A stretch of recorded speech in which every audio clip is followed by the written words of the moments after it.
The 6 to 7 Figure Show, episode 46. Let's hit it. Broadcasting from the Valley of the Sun outside Phoenix, Arizona. This is the 6 to 7 Figure Show. Tired of working so hard and having no time? Take your six-figure practice and turn it to a thriving seven-figure enterprise. And now, your host, author, speaker, mentor, and strategist, Frank Bria. Hey everyone, welcome to the 6 to 7 Figure Show. I'm your host, Frank Bria, and today, absolutely thrilled to be joined by Brian DeMarco. He's a business leader, serial entrepreneur, retired NFL player. During his playing career, he suffered a debilitating injury that eventually impaired his ability to walk without assistance. But his love of family, faith in God, never wavered. His legendary recovery actually became his first foray into business with the development of the award-winning product, Primal 7. And the success experience with the building of his own company led him to purpose and passion to help others experience that very same success. So today, Brian's the CEO of DRAFTR Media, which is focused on helping others build legendary brands. A few of the DRAFTR Media brands they've worked with include the NFL's Retired Players Association, the National Domestic Violence Hotline, EasterSeals, and dynamic new eSports brand, Gridiron Gaming. But what drives Brian today is really working with young, fast-growing brands ready to leave their mark on the world. His personal mission is to use his platform to share his journey of faith in Christ and to inspire and motivate others. Brian, welcome to the show. Frank, thanks for having me. This is great. I'm excited to be on. Yeah, absolutely. And so we got to start off because those people who are watching this on YouTube are going, okay. And we kind of talked about this a little bit prior to the show too, is CEOs usually don't have the long stringy beard. This awesome beard that you see, like I still told you earlier, only in Austin, right? That's right. What is this? Is this a branding thing or what's the story? Yeah. And that's funny you mentioned that because I literally had my wife and kids come to me and say, we need to build an app for your beard so people can go try it on. Yeah, and it's become its own thing. But no, the beard actually has a cool story, which is really my backstory. I'll share with you here real quick. So as you mentioned, I played the NFL. After I left the NFL, I was really hurt. I was hurt going into my final hit that I took playing in the NFL, but I was just completely broken. I ended up with 17 spinal fractures and an avulsion fracture of my hip. That's where the muscle rips the bone, shears the bone in half. By 2006, somewhere about there, I ended up losing about 90% of the function of my right leg. I was so disabled that, I'm a bit of a gorilla too, so I'm 6'7". I lost the function of my right leg. I was so disabled that both my hips rotted through the flesh on both sides. So I was wearing full-time wound vacs on both sides. I was dying in every way a man can be dying. Physically, spiritually, emotionally, financially. I was a dead man at the ripe old age of about 36. So thanks to a really good friend of mine and an angel on my shoulder, otherwise known as Mike Ditka, who you may have heard of, my wife writes a desperate letter to Mike, and Mike answered the bell within 24 hours. He had people at our door. Within a little over a month, I was in front of the best two spinal doctors in the world. So hope was flooded back into our lives. Now, at this time, I had spent every dollar I made in the league on surgeries, rehab, living, raising our kids. So we were completely destitute. Matter of fact, we were homeless. My wife and I moved a total of 33 times in 3.5 years. I think that's an average of 6 weeks. And I'm counting cars, storage units, vacant houses, you name it. It was rough. And my wife was caring for me 24 hours a day. So we get to this point to see these doctors. So we're so excited. Hope had flooded back into our lives, and we couldn't wait to get out there and hear what they had to say and tell us about this miracle surgery, this miracle drug I was going to take. I was going to walk again. I was going to go back to work, be a man, take care of my family, right? So I'll never forget this as long as I live. They studied me for a week. And after that week, that first doctor, I'm in his office. He looks me dead in my eyes. He knows why we're there. And he says, if you were a horse, we would have shot you by now. Right? Like, great bedside manner, right? So wow. I literally, I laugh at it now, but then it was. No, I mean, I can't even imagine hearing that. It broke me down. He knew why we were there. Like, we were there for this hope and this miracle surgery, right? So the next doctor walks in, pulls my wife to the side and says, you need to prepare yourself emotionally to put him in full-time care. He's done. So here I am at the ripe old age of 36. I had the 2 best spinal doctors in the world, I was told, checked me off the list. So my wife and I go back to Austin, Texas, where we live. We're sitting on the front porch of our house that we had at the time. And my wife reached over and grabbed my hands, and we said our first very real, very sincere and desperate prayer to God together as husband and wife for the very first time. And literally through that prayer, the whole concept for Primal 7, that product that we built to help me learn how to walk again, was born. Literally from A to Z, the entire concept. So I don't know how much in product development I got on this. I give the credit to God, but it was, 3.5 years. So we put the first one together. And if you can imagine this, the first one was made out of some ugly yellow truck tie-down straps, the kind we have all laying around the garage, right? Yeah. And an old freight band, those giant rubber bands that we used to, use for resistance when we're training. Except this time it was being used for assistance. So we literally sewed this thing together with fishing line. Wife tied it around a tree. Next thing you know, I'm able to start standing and shifting body weight, doing squats. Squats led to push-ups, led to lunging and bending and all these other movements, right? So 3.5 years of the hardest rehab you can imagine. I threw out my canes and my walker for the last time. And I said, we need to go out and help other folks. We ended up raising about $4.5 million to launch the company, which is another miracle, by the way. Looking like me and being a former NFL player is not conducive to $1 million checks being handed to you. I learned that really fast. Oh, right? Wow. I was getting all these meetings. Everybody wanted to talk about, hey, sure, like playing against Reggie White and, and Warren Sapp, and tell me about this, and so I was getting all these great meetings, but I'm like, man, I'm not closing in these deals, right? So I knew I had about 5 seconds to really start talking and bringing the business acumen about 1,000 times greater than anybody else. So anyways, I think it's been about 8 years ago now, 8 years ago or so, Primal 7 wins 2 of the top product design awards in the world. We ended up beating out like Tesla automobiles and Dre Beats headphones, and that was the catalyst to it really going international and across the country, and now it's being used in the best hospitals and rehab clinics around the world. And as an entrepreneur, I got to go full cycle with this, and had a successful exit about 3 years ago. So that was my first foray into business and actually learning how to build a brand from the ground up. Wow, that's amazing.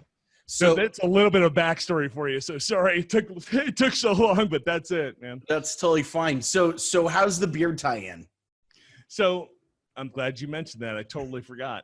So the day that I prayed with my wife for the very first time, I felt God asked me to grow this beard. Now, I was a pretty clean-shaven guy at this point, so I didn't even, I wasn't firm in my walk or anything by that point, right? So I didn't know why I was feeling this. Now, I do now. I completely understand now, why the beard.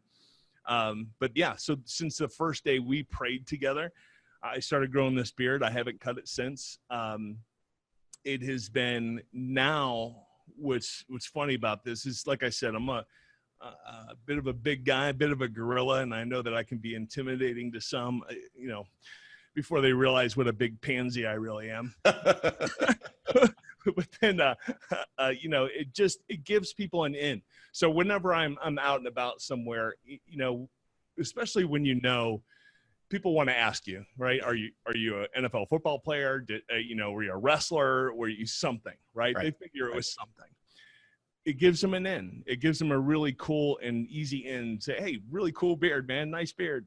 All that. And that ends up giving me this opportunity to share this story of hope, love, and faith that just happens to be the most incredible love story I've ever heard. And it happens to be my own.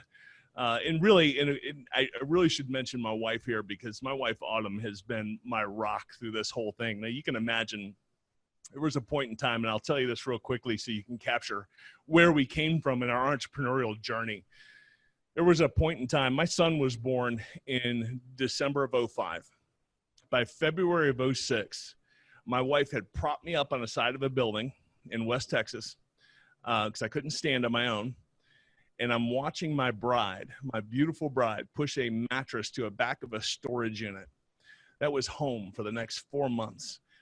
So just imagine this. All the folks out there that are listening to this, like, what do you say to your wife the first night you're spending in a storage unit, and that's home? You know, we had a 3-year-old and a newborn. Yeah. And you know, and I, to explain to you how amazing she is, it's cold, it's West Texas, it's winter, 30 blankets piled on top of us, 2 babies in between us, and I'm looking at my wife. And I didn't say all the things that I should have said, like, I'm sorry, and I'll get us out of this, I'll find a way, I love you. I looked at her and I said, what is wrong with you? I was like, are you crazy? I mean, I am broke and broken, and you need to leave me, live with your parents. They'll take care of you. You'll have a life. The kids will have a life. She literally looked at me and said, I made a promise to you and a promise to God, and everything's going to be okay. Wow. That's amazing. I was floored. I'm like, how are you this strong? You know, and I was thinking to myself, like, I had known the toughest, strongest dudes in the world, you know, and I had never seen strength like this. So she has definitely been my hero and my rock throughout this entire entrepreneurial journey.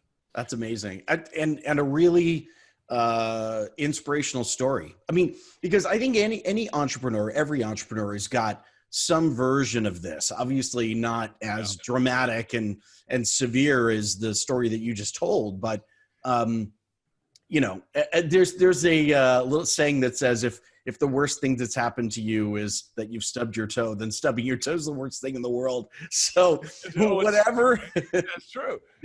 Whatever anyone's gone through, the fact that you've pushed through it and that you're able to, you know, just basically put aside the negative talk, put aside the you know, essentially the writing you off completely, and just push forward is really inspirational. That's it's also good not to have any other options, right? So failure, you know, I get it. I mean, we were at our lowest point, but failure from that point was really what's next? Dying? Yeah. You know, I mean, everything was taken from us or we lost everything, right? So, you know, that next phase of this is, you know, really understanding the power of thought, the power of prayer, of staying positive, and how do you in the worst of circumstances stay in a positive mindset? Yeah.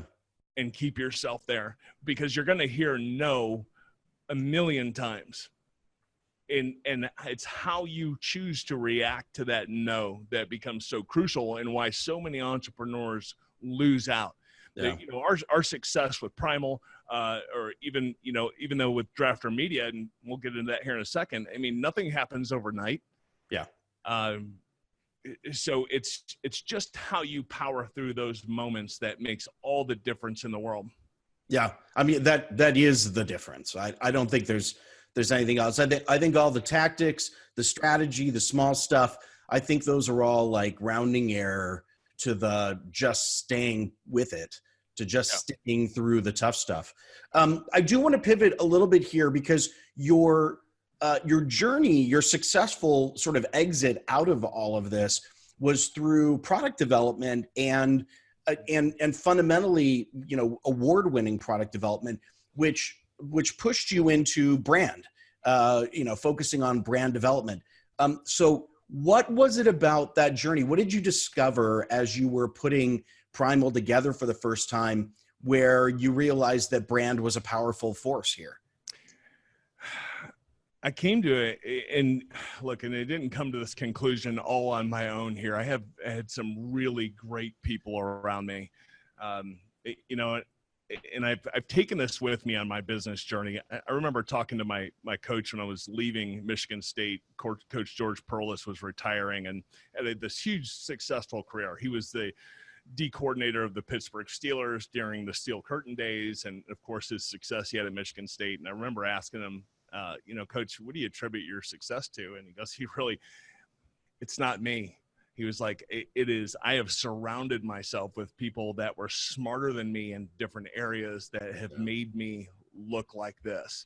And so I've kind of just taken that into everything that I do. And it's becomes about team building so that you can achieve those unique brand milestones. So it starts with people and culture. Yeah. But when it comes to building a brand, I know that we did some things that were fundamentally different. I hated the way things were being done. I'm talking now, this is 10 years ago or more. Just how some of the things were done. It was very, what I call corporate cold. Okay. You know, it's the people that are going out there and pushing out content, and it's not really your customer, and you're kind of faking the funk there.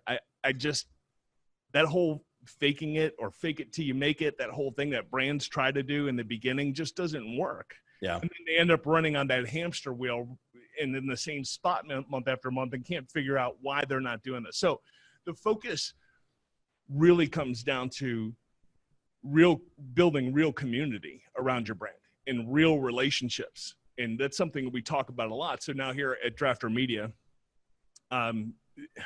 that's what I love about doing what I do now, because all the things that we did to build Primal, I get to help other people do that very same thing. But it just comes down to how you're relating to them, how your brand is authentically speaking to your customer. And, you know, and we go through that every day with a wide range of brands, but that's really what it comes down to. How are we being authentic and real, and especially in today's world? I always paint this picture for executives when we talk to them about reminding them about how people consume content now, right? Especially sort of going through social media, and you're on your phone and you're flipping and you're literally scrolling, waiting for that next picture to pop. And do you really think that picture that you purchased for $5.99 that you're trying to make it look like it's about your product, if that's going to work? Is that going to really fly? So I think that authenticity is such a huge, huge thing. That's where it comes to. For me, that's what building a real brand is. Yeah. And I, in this, I mean, you brought up a really important point, because in this content-based sort of marketing world that a lot of people are trying to build brands in, I do think that a lot of people miss the mark. I think they forget that this line between authenticity and sort of mirroring or mimicking what they're seeing other successful people do, which, you know, isn't authentic at all. But people do get sucked into this hole of, well, that person was successful, so I got to go do that. I mean, listen, we're doing a podcast interview, listening to your story, hoping to learn some tidbits about this. So how does one stay on the right side of the line of being yourself and authentically communicating to your community versus, looking at other people's successes and trying not to mimic it? Like, how do you stay on your side of the line, the right side of the line with that? So here's probably a really cool way to explain this. So when we started about a year ago, maybe 9 months ago, when we started working with the Retired Players Association, they came to us with a pretty specific problem. Number one, nobody cares about retired players, right? And I remind them, I go, listen, nothing is forgotten faster than yesterday's athlete. Yeah, that's true. Right? And nobody cares. Okay, so how do we make these guys relevant again? And then how do we build something that uniquely ties us into this new audience for sports content? where do we take this? Yeah. And that's where we came back to them with the concept of building Gridiron Gaming. So Gridiron Gaming, what was so uniquely special about this, and really the event that we held at Mavs Gaming this past June, which was a huge success. We had some of the biggest movers and shakers in eSports and gaming at the event, which was awesome. But it proved a point of how valuable that brand image is, but then how critically important having that real engagement and how you can grow your brand from these tentpole events and what that can mean to you. In this specific case, this is a very unique challenge because we had several different demographics that we were trying to connect with and figure out how this all comes together. And so you have your NFL fan, right? You have your millennial that some of these guys probably never heard of some of the retired players we had there. And there are Hall of Famers there. We had Mike Singletary and Jack Young, a bunch of other guys. And then you have your Gen Z, right? Who hasn't heard of them. And here's part of the challenge, that most of these kids that are into Madden and into football today, they're consuming their sports news from the game. Yeah. So as it updates itself, I mean, my son is 13 years old and he's a Madden fan. That's how he learns about what's going on during the season, is what happens on Madden, right? Yeah. So there's no way they're seeing a Mike Singletary or a Jack Youngblood, right, on Madden. So how do you make this connection? So it really hit me. We had this one unique aspect of Gridiron Gaming, and it was after the tournaments were over, after all of the panel discussions were over and all the things we did during the day, we had this specific time where a guy got to play, or a girl got to play Madden football against one of these Hall of Famers. Like, how cool is that, right? I'm sitting down playing against Mike Singletary as he's playing his Bears, right? What great conversation that makes, you know, when you learn about who these guys are. So I'm wandering around to the beginning of the event, and I see this young kid. He's probably about 9 or 10 years old, and he's checking in. And I just say hello, and he says, "Excuse me, sir." He goes, "But is Mr. Youngblood or Mr. Singletary, are they here at the event?" And I turned around, did a double take. I was like, "What do you know about Mike Singletary and Jack Youngblood?" Right? And then he went on to regurgitate all of these stats. This young man went back and watched every YouTube video and consumed every bit of data that he could find on these players, and went, wow, we just connected a major dot here between this Gen Z audience and these older players. But across the board, I mean, I think this, you know, esports is a tremendous way for brands to get involved with this. And I'm not saying about you have to go out there and create a brand and run your event, but just being involved with it, because of what we see, even with non-endemic brands, right? You're saying, well, my company doesn't have anything to do with tech or anything to do with esports. Why would I be there? State Farm has dumped hundreds of millions of dollars into gaming over the last couple of years. So again, when it comes down to building brand, it was a very authentic approach. It was having an event, having an engagement where you have time to actually meet with the consumer. And the content you create is from those type of events is invaluable. And I don't care how big it is. I mean, heck, we have things planned out for the next year. We're doing these micro get-togethers to these huge events that we're doing across the country for brands. That is a part, I think, where a lot of people miss out on, because they don't quite understand how to take advantage of that from a content standpoint for their brand. And I'm glad you mentioned that, because we all hear the buzzwords, right? You know, content is currency, content is king, all of those things. Good content is king. Right. and good content means you're just being real, and it doesn't always mean that it's overly produced. It could be something you capture on your iPhone, but just good and entertaining to your customer, right? So don't lose sight of that. And if that was any message, you know, that's something that we have become. It's one of the things that we do best. We are great storytellers here. Yeah. And I love our production team. I think they're some of the most talented guys in the country, and girls. I say that, sorry. But at the end of the day, it's that authenticity. Yeah. Be real with your brand, be real with your customer, tell them where you are. Don't be afraid to learn from them, and, you know, take a hit on the chin every once in a while just to learn some insight into your brand. Yeah. You know? Well, I mean, you outlined a really fascinating formula as you went through that. I mean, even if, you know, folks who are listening to this are having a hard time connecting the dots between either tech or sports. I mean, basically, you just taught the audience, number one, figure out who the audience is, identify them down to the demographic. Number two, figure out what the connection point is. And then number three, get your hands dirty, like get into the community, like really start engaging with them. And I do think that in this world of online businesses, that a lot of people take the easy way out and will hide behind their computer, hide behind the technology, and don't make the effort to really get out and have a real conversation with your community, your ideal client type, and find out, you know, what is it that they actually want? How can we connect the dots? I think a lot of people are just afraid.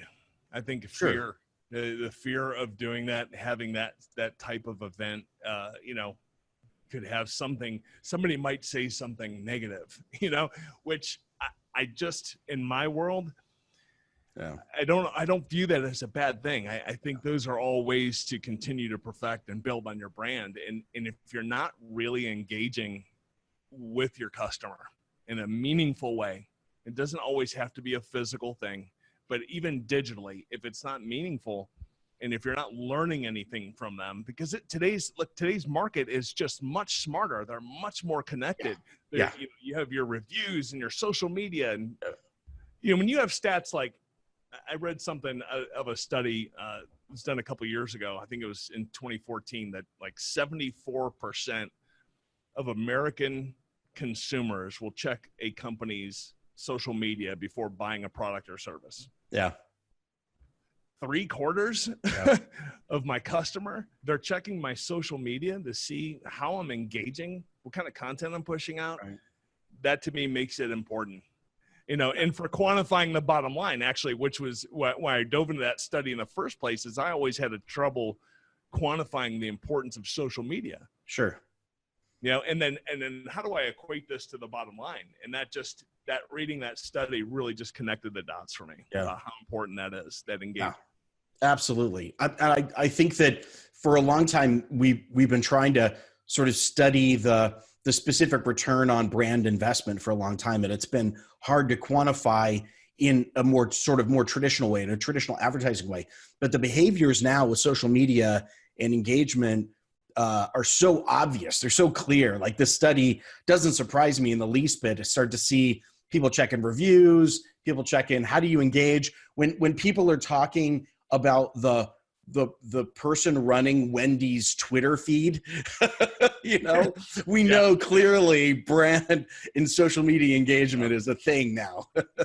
I mean, that Wendy's story was, that whole thing was pretty amazing how that happened. But it also, you know, I think that's also a good example of being, again, goes back to the authenticity. Like, where do we start with this and building our brand and understanding our brand? Wendy's knew that, look, you're a fast food joint, you know, this isn't a formal, you know, I'm not coming to the tux to go sit down at Wendy's. So so the people that are coming to eat here, I can crack a few jokes. Yeah. I think it's fun. And I think what you saw was just an expansion of that understanding of their brand. And how they allowed them to interact with people was priceless, obviously. Yeah. You know, I mean, because you can't buy that kind of attention, you know? Yeah. And it didn't always come off the original post. A lot of the interaction was coming off of how they commented back on something. Right. Exactly. Yeah. It's amazing. It is great. And it was great to see, and this again, you know, really the creativity around branding to break out of that box. I mean, it could have been very easy for someone to have showed up, you know, on Monday in work and said, we're a fast food joint, we make burgers. Like, you know, how do you make that interesting? How do you make that exciting, you know? You know, and I think that's probably one of the things that we do best here at DRAFTR Media. So DRAFTR Media is a full service marketing agency. So we do everything from live events to all of your digital stuff online. But our first step, and I know we do things radically different than a lot of other agencies, and that is, I know at the end of the day, that's why we've had the success that we've had. But I think that initial step of truly understanding your brand, that's the very first thing we do, of understanding your brand, which means understanding what are your biggest hurdles. What have you been having problems with? And typically you get the same thing over and over again. And it all comes down to a lot of executives not truly understanding the full scope of their brand, or how their brand speaks to people. Yeah. And so that's one of the things that we do here, is clearly define these guidelines for how we speak, because some brands, like we said, it's okay to tell a joke now and then. Some brands it's not, but at the end of the day, it's being real. Yeah. Right. It's being real and being you as a brand. Yeah. It's all the difference. It is. And I do think it's important. I've seen a lot of organizations run into trouble trying to do this internally. So to engage an external group to help them think through some of this stuff, it can be really tough to kind of have a little too close to your face, and you don't really get the outside perspective you really need to. It is. And I think, and especially if you're a newer entrepreneur, in the agency world, you'll get kind of trucked. And what I mean by that is, you go in, you talk to I hate agency speak, first of all, right? I know what they're trying to do, right? They're trying to set the stage. They're going to throw a ton of money at you. And anyways, I hate agency speak. So I think it's getting in there and helping them to understand in plain English of, look, this is your brand. This is your brand's voice. This is how we actually execute on this. And one of the big difference makers for us is, even with working with the size of brands we do, at times, it's how are we correlating what we're doing from a marketing standpoint to the bottom line. With most of our clients, we hold revenue as a primary KPI. And quite honestly, it's because it's what I hated about other agencies when I was building another company. I hated the fact that I would say, okay, well, so if I'm making this much, this means you're doing great here. If you're not doing great. Oh, no, we'll never talk to you about revenue. We'll build all of your marketing collateral. We'll do all of your videos. We'll manage your social media, but we'll never talk to you about revenue. Right. I never got it. I said, look, we're in this to make money, right? Our business. So, and how do you separate marketing from your bottom line? I just could never get it. And to be honest, I think that's been the catalyst behind DRAFTR Media's success. Nice. Is just word of that getting out there. And again, doing things differently. It was understanding our brand, who we were, and understanding some of the issues that our customer has. And it's funny, we get the same customers a lot. It's the guys that, the entrepreneurs that have been down that road with another agency. Yeah. Spent a lot of money over 4 or 5 months. They've burned through cash. They have nothing to show for it. And here we are, and they get thrown into our lap. So we get all the burn victims, right? So we got to talk them down off the ledge. Right, exactly. It's going to be okay. It's gonna be okay. I was going to say, it's going to be okay. Come on down from there. Well, the good news for you in your business model is that I think there are a lot of people who are burn victims from agencies. So. Well, and not only that, I mean, we met on LinkedIn. So, you see the same thing on LinkedIn of how many people that tell you they're going to manage your social media. Right. I mean, these agencies, it's some kid sitting behind a computer, right? They pop up overnight, and they think because they had success in their own personal social media, they could help you with your brand, and so you're getting hammered with this stuff constantly. So, well, or even worse, I've got a good friend of mine. She's a fitness sort of celebrity, and her her Instagram account, is north of 500,000 people, following it. And, she posted something, she and I were joking about this, someone had offered to take over her Instagram account. And then when you go look at their social media account, there's like 22 followers. It's like, she's like, how are you going to? Well, I can't even say much there. Guilty as charged. I literally, we talk about it every week. Seriously, guys, we don't have much of a social media. No, it's true. It is true with a lot of agencies. We spend so much time, and again, it becomes, I think, a bandwidth thing too, right? Sure. So, hey, I got these guys over here working with all these other brands and building their stuff. Yeah, I think you're time to ours. I think you're not giving yourself enough credit. I think you're doing all right. Anyway, Brian, we're out of time, unfortunately. I'd love to continue the conversation, but one last question for you before we go. As those people have been listening to your story, what you're doing at DRAFTR Media, the kinds of things that are keeping you guys busy and really exciting stuff, how can they connect with you? What would you suggest the best way for them to kind of connect? I think probably the easiest is LinkedIn. Reach out to me over LinkedIn. Shoot me a DM. You can always reach out to DRAFTR Media by going to draftrmedia.com, and there's a whole little contact us sheet on there that's pretty easy to go through. But yeah, don't be afraid to hit me up over LinkedIn. I'd be glad to meet a lot of folks. However I can serve, I'm there. Cool. That's awesome. That's really generous. And we'll put both of those links. It's beneath the video if you're watching this. If you're listening, if you're on the show notes page, if you're out listening to the audio out and about, come on back to the show notes page and we got those links for you right there. So again, Brian, thanks so much for sharing your story, sharing the journey, and the cool stuff you guys are up to. Really appreciate it.